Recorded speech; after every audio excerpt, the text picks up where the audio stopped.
ರಾಜ್ಯದ ಉಪಚುನಾವಣಾ ಕಣದಲ್ಲಿ ಬಹಿರಂಗ ಪ್ರಚಾರಕ್ಕೆ ನಿನ್ನೆ ಅಧಿಕೃತವಾಗಿ ತೆರೆ ಬಿದ್ದಿದ್ದು ಅಂತಿಮ ಹಂತದ ಕಸರತ್ತು ನಡೆಸಿದ್ದಾರೆ. ನಾಳೆ ಮತದಾನ ನಡೆಯಲಿದ್ದು ಮತದಾರರು ಅಭ್ಯರ್ಥಿಗಳ ಭವಿಷ್ಯ ಬರೆಯಲಿದ್ದಾರೆ.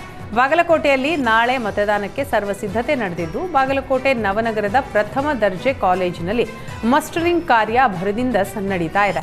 ಬಾಗಲಕೋಟೆ ಕ್ಷೇತ್ರದಲ್ಲಿ ಒಟ್ಟು 332 ಮತಗಟ್ಟೆಗಳ ಸ್ಥಾಪನೆ ಮಾಡಲಾಗಿದೆ. ಮತಗಟ್ಟೆ ಕೇಂದ್ರಗಳಿಗೆ 1564 ಅಧಿಕಾರಿಗಳು ಹಾಗೂ ಸಿಬ್ಬಂದಿ ನಿಯೋಜಿಸಲಾಗಿದೆ. ಮತಗಟ್ಟೆಗಳಿಗೆ ತೆರಳಲು ಸಿಬ್ಬಂದಿಗೆ ಬಸ್ ಮತ್ತು ಕ್ರೂಸರ್ ವಾಹನಗಳ ವ್ಯವಸ್ಥೆ ಮಾಡಲಾಗಿದೆ. ಕ್ಷೇತ್ರದಲ್ಲಿ 2 ಪಿಂಕ್ ಮತಗಟ್ಟೆ ತೆರೆಯಲಾಗಿದೆ.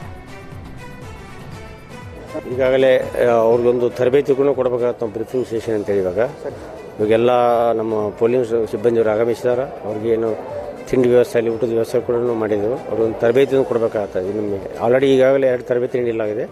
ಇದೊಂದು ಹೆಚ್ಚುವರಿಯಾಗಿ ಚುನಾವಣಾ ಆಯೋಗದ ನಿರ್ದೇಶನದಂತೆ ಇವತ್ತು ಕೂಡ ತರಬೇತಿ ಕೊಟ್ಟು ಅವರಿಗೆ ಏನು ಸಾಮಗ್ರಿಗಳು ಇರ್ತಲ್ಲ, ಅವಶ್ಯಕ ಇರುವ ಸಾಮಗ್ರಿಗಳು ಅವ್ರು ಕೂಡ ಅವ್ರಿಗೆ ಹಸ್ತಾಂತರ ಮಾಡ್ತಾ ಇದ್ದಾರೆ. ಪ್ರಕ್ರಿಯೆ ನಡೀತಾ ಇದೆ. ಇವಾಗ ಈ ಒಂದು ಚುನಾವಣೆಗೆ 1564 ನಾವು ಪೋಲಿಂಗ್ ಸ್ಟಾಫನ್ನು ಹಾಕಿದ್ದೆವು.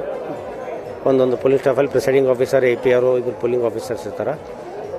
ಅದೇ ರೀತಿ ಯಾವ್ಯಾವ ಸೂಕ್ಷ್ಮಗಳಲ್ಲ ಹೆಚ್ಚುವರಿ ನಾವು ಪೊಲೀಸ್ ಮತ್ತು CAPF ತಂಡವನ್ನು ಪೊಲೀಸ್ ವರಿಷ್ಠರ ಜೊತೆಗೆ ಸೇರಿ ಈಗಾಗಲೇ ನಾವು ಒಂದು ನಿಯೋಜನೆ ಮಾಡಲಾಗಿದೆ. ಏನು ಸೂಕ್ತ ರಕ್ಷಣೆ ಮತ್ತು ಭದ್ರತೆ ಒದಗಿಸಬೇಕಲ್ಲ ಅದನ್ನು ಈಗಾಗಲೇ ನಾವು ಕ್ರಮ ಕೈಗೊಂಡಿದ್ದೇವೆ. ಬೂತು ಒಂದು ಯುವ ಮತ್ತು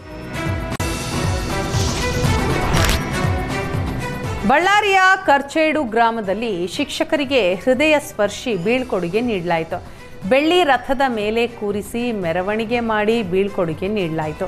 18 ವರ್ಷಗಳಿಂದ ಶಿಕ್ಷಕ ಪ್ರದೀಪ್ ಹಾಗೂ 7 ವರ್ಷದ ಮುಖ್ಯ ಶಿಕ್ಷಕ ಎಲಿಜಬೆತ್ ಅವರು ಕರ್ಚೇಡು ಗ್ರಾಮದ ಶಾಲೆಯಲ್ಲಿ ಸೇವೆ ಸಲ್ಲಿಸಿದರು. ಮೆರವಣಿಗೆಯ ದಾರಿಯುದ್ದಕ್ಕೂ ಹೂವು ಅಕ್ಷತೆ ಹಾಕಿ ಗೌರವ ಸಮರ್ಪಣೆ ಮಾಡಲಾಯಿತು. ದಾರಿಯುದ್ದಕ್ಕೂ ಮಕ್ಕಳ ಜೊತೆಗೆ ನೃತ್ಯ ಮಾಡಿ ಶಿಕ್ಷಕ ಪ್ರದೀಪ್ ಕಣ್ಣೀರು ಹಾಕಿದ್ರು. ಶಿಕ್ಷಕರ ಸೇವೆಗೆ ಮೆಚ್ಚುಗೆ ವ್ಯಕ್ತಪಡಿಸಿ ಶಾಲೆಯಲ್ಲೇ ಕರ್ಚೇಡು ಗ್ರಾಮಸ್ಥರು ಊಟದ ವ್ಯವಸ್ಥೆಯನ್ನು ಮಾಡಿದ್ದರು. ಗುರು ಶಿಷ್ಯರ ಭಾವನಾತ್ಮಕ ಕ್ಷಣಕ್ಕೆ ಬೀಳ್ಕೊಡುಗೆ ಕಾರ್ಯಕ್ರಮ ಸಾಕ್ಷಿಯಾಯಿತು.